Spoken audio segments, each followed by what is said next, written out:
Aman dyan mga butang nga abi nagtog siya na, pero dili di ay. Is it because gani asa ta? Or is it because gipaasa ra ta? Here are some signs nga gipaasa ra kaniya.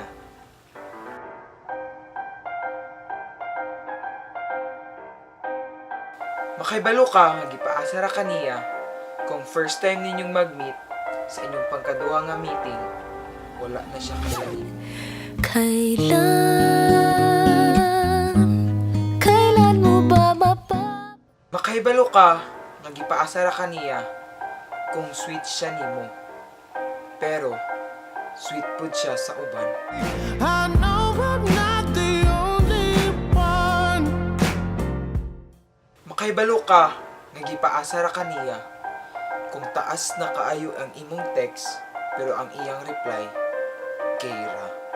Kay di ta uyab, walay ikaw ug ako. Apan kun magselos. Kanang makaibalo ka nga gipaasa ra kaniya kung ang iyang text padulong na siya pero sa tinuod naligo pa day siya. Is it too late now to say sorry? Gipaasa ra kaniya kanang imo nang gihatag halos tanan.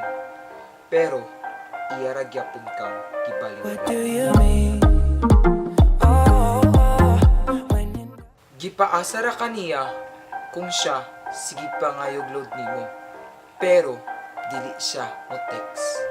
Oh, won't you stay with me? Kahibalo ka kung iya ra kang gipaasa kung siya murag ulan. Kalitlag mawala inig kataod-taod mobalik na pud. May pang-ulan na ay forecast, makahibalo ka kung kanus mo bundak. Di parihan niya nga mo text or mo tawag nga bored siya. May pang-ulan og bagyo na ay pag-asa. Kamo, naa? Sino ang iibigin ko? Ikaw ba Naaraman na to kung muasa ba ta o dili. Basta ang importante, nakahibalo ta kung asa ta mo lugar. Sakit ra ba ang ma-fall? Ilabi na walay mo catch. Basinyag, ma-MMK ka, gipahilak na ka, pero wala gyapon ka kahibalo kung unsay title ninyong duha. Let me be the one to break it up so you won't have to make excuses. Kini di mo si Christian Dave Madula nga nag-ingon, walay forever sa taong bitter. I'm an